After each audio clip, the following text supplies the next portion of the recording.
Hi friends. Nallamala పులి ఇవాళ హైదరాబాద్లో ల్యాండ్ అయింది. నల్లమల పులి రాబోయే 2 రోజుల్లో పులిలాగా గాండ్రిస్తుందా లేకపోతే పిల్లై కూర్చుంటుందా అనేది రాబోయే 1 వీక్ ఎపిసోడ్స్ కొండా ఫ్యామిలీ మీద ఎట్లాంటి చర్యలు తీసుకుంటారు ఈ గవర్నమెంట్. రేవంత్ రెడ్డి పంతం బట్టి కొండా సురేఖను బయటికి పంపిస్తారా లేకపోతే కాంప్రమైజ్ అయ్యి మళ్ళీ ఇద్దరు పని చేసుకుంటారా అనేది రాబోయే రోజుల్లో తెలుస్తుంది.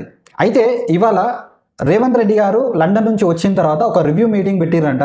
అందుబాటులో ఉన్న మంత్రులతోటి ఒక మీటింగ్ పెట్టి క్రమశిక్షణా సంఘం ఎట్లాంటి నిర్ణయం తీసుకుంటే ఆ నిర్ణయానికి అందరు కట్టుబడి ఉండాలని చెప్పేసి ఇంతకుముందు ప్రెస్ మీట్లో చెప్పడం జరిగింది. అయితే అంతర్గతంగా మాత్రం ఖచ్చితంగా ఆయన పంతం నెగ్గించుకోవాలి, లేకపోతే ఎవరు నా మాట వినరు, లేకపోతే నాకు ఇప్పటికే ఇజ్జత్ లేదు తెలంగాణలో. ఈ ఎపిసోడ్లో మొత్తానికే ఇజ్జత్ పోయింది. ఒక చిన్న అమ్మాయి నా మీద పెద్ద పెద్ద ఆరోపణలు చేసింది, కానీ దాన్ని ఎవరు నాకు మద్దతుగా ప్రెస్ మీట్లు పెట్టి నాకు ఖండించలేదు అందరూ. కానీ రేవంత్ రెడ్డి లండన్ నుంచి హైదరాబాద్కు వచ్చే లోపే కొండా సురేఖను బర్తరఫ్ చేయించాలని చెప్పేసి వేం నరేందర్ రెడ్డి చాలా రకాలుగా ప్రయత్నాలు చేసిండంట. అందరు ఎమ్మెల్యేలకు ఫోన్ చేసి మీ పెండింగ్ బిల్లులు ఎన్నైతే ఉన్నాయో అన్ని క్లియర్ చేస్తాం, వచ్చి ప్రెస్ మీట్ పెట్టండి అని చెప్తే ఫస్ట్ డే ఒక 16 మెంబర్స్, రెండో రోజు ఒక 5 మంది వచ్చి టోటల్ 21 మెంబర్స్ ఆయనకు మద్దతుగా ప్రెస్ మీట్ పెట్టడం జరిగింది. ఈ ఎపిసోడ్లో ఏంటంటే 50 మంది చెప్తే ఇవన్నీ ఇన్ని రోజులకు మేము ఇప్పుడు గుర్తొచ్చినామా? కనీసం వేం నరేందర్ రెడ్డి అనే పర్సన్ నార్మల్ టైంలో ఫోన్ చేస్తే లిఫ్ట్ కూడా చేయడంట. అట్లాంటి పర్సన్ మొన్న ఆయనే ఫోన్ చేసి అడుక్కోవాల్సిన పరిస్థితి ఏర్పడ్డది. ఎందుకంటే వీళ్ళకి ఇప్పుడు అవసరం ఉంది కాబట్టి.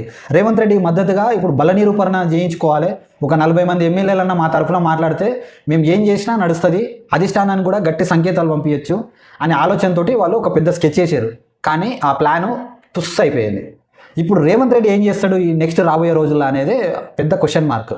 ఎందుకంటే ఈ కొండా ఫ్యామిలీ ఈ ఎపిసోడ్లో రేవంత్ రెడ్డి అనవసరంగా ఆయన బలహీనతలు అన్నీ బయటపడే సిచ్యువేషన్కి వచ్చింది.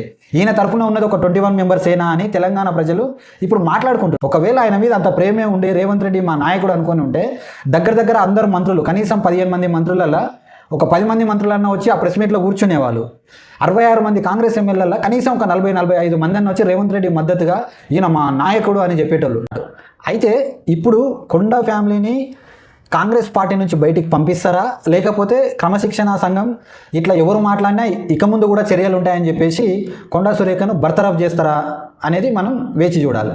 కోమటిరెడ్డి రాజగోపాల్ రెడ్డి కూడా తెలంగాణ షిండే అవుతాడా అని చెప్పేసి అదొక న్యూస్ చక్కర్లు కొడుతుంది.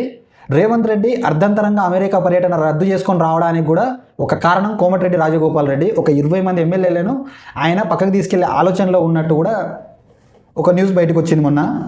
చూద్దాం, ఎందుకంటే నెక్స్ట్ ఏం జరుగుతుందో ఆ కాంగ్రెస్ పార్టీలో ఉన్న ఎమ్మెల్యేలకి, ఎంపీలకు, తర్వాత ఈ మంత్రులకే క్లారిటీ లేదు. బయట నుంచి చూస్తున్న మనకేం క్లారిటీ ఉంటుంది?